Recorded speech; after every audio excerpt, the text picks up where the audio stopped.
Egypt के pyramids को जिन्होंने भी बनाया था, आपको ये बात जानकर हैरत होगी कि उनको कैसे भी करके हमारे अर्थ का एक्यूरेट साइज मालूम था। जी हाँ, आपने बिल्कुल सही सुना। ये कोई हवाई बात नहीं है, बल्कि पिरामिड साइज को केयरफुल देखने और समझने पर मालूम पड़ता है कि इसको बनाने वाले 4500 साल या उससे भी पहले अर्थ का एक्यूरेट साइज से अच्छी तरह वाकिफ थे। अतनु प्रसाद वीडियो में एक बार फिर से स्वागत। इजिप्ट के पिरामिड्स के बारे में हम जितना ज्यादा जानने की कोशिश करते हैं, उतना ही उससे उलझते जाते हैं। इस बात में कोई शक नहीं है कि इजिप्ट बेशुमार मिस्ट्री से भरा हुआ, जिनको आज तक इजिप्टोलॉजिस्ट जानने की कोशिश कर रहे हैं। इनमें सबसे बड़ी मिस्ट्री ये है कि पिरामिड्स कैसे बनाई गई थी और उनका असल मकसद क्या था। सालों की मेहनत और रिसर्च के बाद हमें ये बताया जाता है कि पिरामिड्स एंशिएंट इजिप्शियन फेरोज के टोम्ब हुआ करते थे।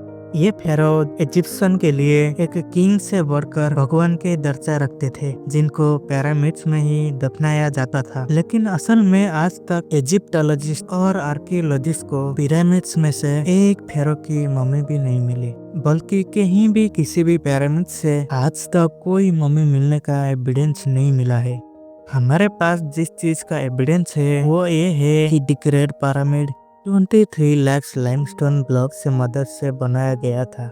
एक एक ब्लॉक करीब एक हाथी के वजन जितना भारी है। इसकी बेस तकरीबन 13 एकड़ पर फैली हुई है और इसकी हाइट 481 फीट तक। हमें ये भी देखने को मिलता है कि इस तीनों पिरामिड्स की ईस्टर्न और वेस्टर्न वॉल बिल्कुल सीधी नॉर्थ पोल की तरफ जाती है। इतनी बड़े स्ट्रक्चर को हजारों साल पहले आजकल की मॉडर्न कैंपस जितनी एक्यूरेसी नॉर्थ पोल की डायरेक्शन में सीधा खड़ा किया गया था, जिसमें कोई दो राय नहीं। ये वो सबूत है जो आज भी हमें देखने के लिए मिलता है। सिर्फ इतना ही नहीं, बल्कि पिरामिड्स के बेस के लेवल 0.75 इंच जितना एक्यूरेट है। आप में से जो भी इंजीनियर हजरत है, उनको अच्छी तरह मालूम होगा 3 एकड़ जितना एरिया का इतना एक्यूरेट लेवल आजकल के मॉडर्न लेजर लेबलिंग के सिस्टम के जरिए ही हासिल किया जा सकता है। हत्ता के हमारे पास इस चीज का भी एविडेंस है कि पिरामिड्स के चारों साइड वॉल, जिनको 5 टन वजनी स्टोन ब्लॉक्स रखकर एक खास एंगल में खड़ा किया गया था। इन चारों की लंबाई एग्जैक्टली 230 मीटर से। अगर इस चारों में कोई डिफरेंस है तो वो 2 इंच से ज्यादा नहीं है, यानी ये वॉल एक दूसरे के मुकाबले में 99.98% एक्यूरेट है। और इन सब में कितनी सच्चाई है। जैसे जैसे साइंस तरक्की करेगी, वैसे वैसे एक ना एक दिन सच सामने आ ही जाएगा। उम्मीद है ये वीडियो आपको पसंद आया होगा। तो मिलते हैं अगली शानदार वीडियो में।